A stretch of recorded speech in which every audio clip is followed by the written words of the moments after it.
Monsieur Seglovat, que je salue dans la foule, président de la Chambre d'agriculture, messieurs les maires, messieurs les élus et les représentants du Conseil général, mesdames et messieurs. Au nom du Conseil général, j'ai le plaisir de vous accueillir à l'occasion de notre 43e foire de printemps. En cette période électorale, les représentants de l'État, préfets, sous-préfets, ainsi que les directeurs et chefs des services de l'administration sont soumis au droit de réserve et ils ne peuvent donc pas s'exprimer lors de notre manifestation publique ni d'être présents. Ils en sont désolés et m'ont assuré qu'ils seraient là en septembre. La foire de printemps, appelée aussi foire de la Saint-Georges, est moins ancienne que la foire de septembre. Elle a été créée par ordonnance de Louis-Philippe, signée le 8 mai 1836. Elle avait périclité après le deuxième conflit mondial et depuis 1971, elle a été relancée et est devenue un rendez-vous important comme première foire de printemps. Dans un contexte économique et social qui continue à être difficile, nous avons à faire face à de nombreuses demandes de commerçants que nous ne pouvons satisfaire. En gros, 500 demandes, sans compter tous les coups de fil de la dernière semaine.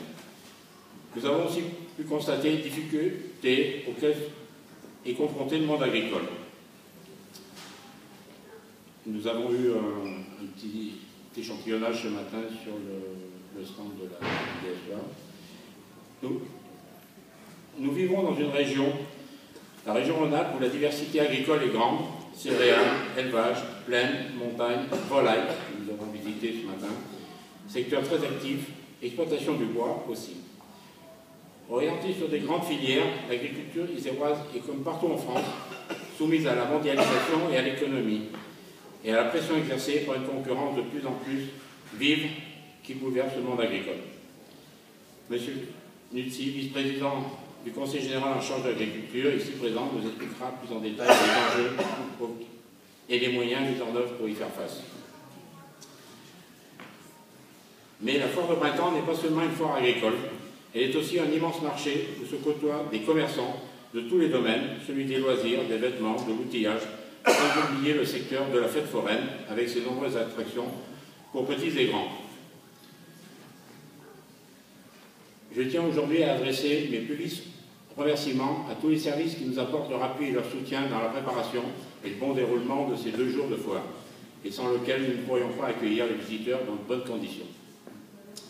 La commune s'attache aussi particulièrement à préserver le climat convivial de la foire pour qu'elle reste un lieu d'échange, de rencontres et de fêtes, et continue de permettre à un bon nombre de visiteurs de se donner rendez-vous pour partager un bon moment autour d'un repas dans les nombreux restaurants présents sur le champ de foire.